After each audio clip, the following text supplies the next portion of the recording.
This is a story of a classmate I had while in secondary school. So I graduated from secondary school in the year 2017, and I had this classmate who she and I became friends because she was smart, she was bright, and I got closer to her so that I could learn from her, study together with her. One Friday after school, I stopped by her house so that we could do our assignments together and we're supposed to submit on Friday. Now, when we're done with the assignments, we prepared something together in her house and we ate. And we just chilled. And by 4 p.m., I left for my house. But on Monday, she did not come to school. And this is a friend I know that doesn't skip school, or else it was a life or death situation. So after school on Monday, I went to her house to check on her, but there was no one at home. I tried to ask the neighbors, but the neighbors didn't know either.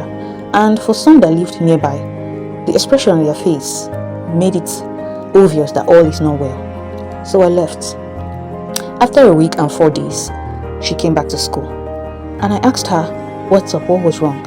And she said she would tell me when she's ready.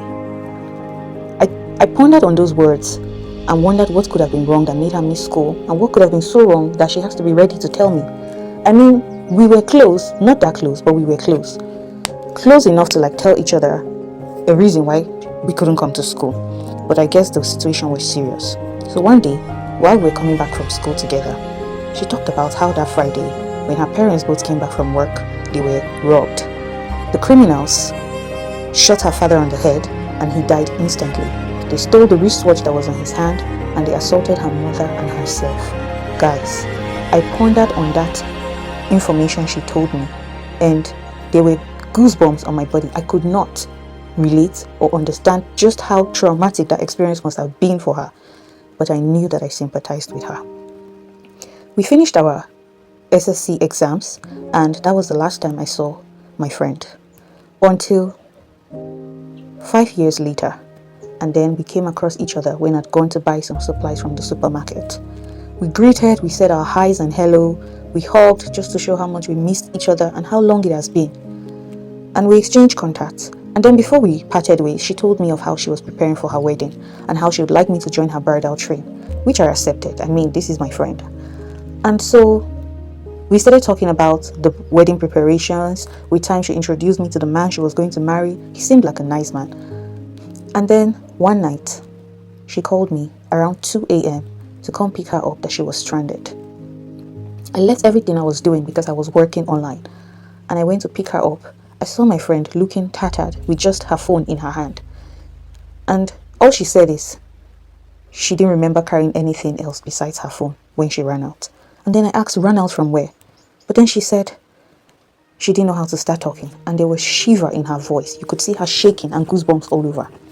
It took a few weeks for her to be able to talk about what happened that night. And I gave her time because, I understand that people can go through some difficult things that there are no words to talk about it. So she told me around that 2 a.m.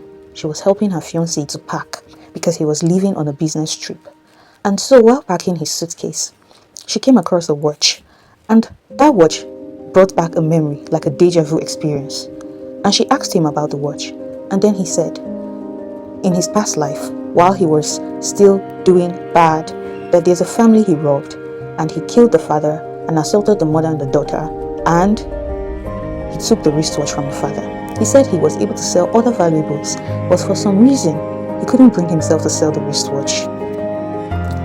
She got that deja vu experience because in her father's wristwatch, there was an encryption of the first letter of her name and the first letter of her mother's name. So say if her name was Martha and her mother's name was Mary, it was M and M.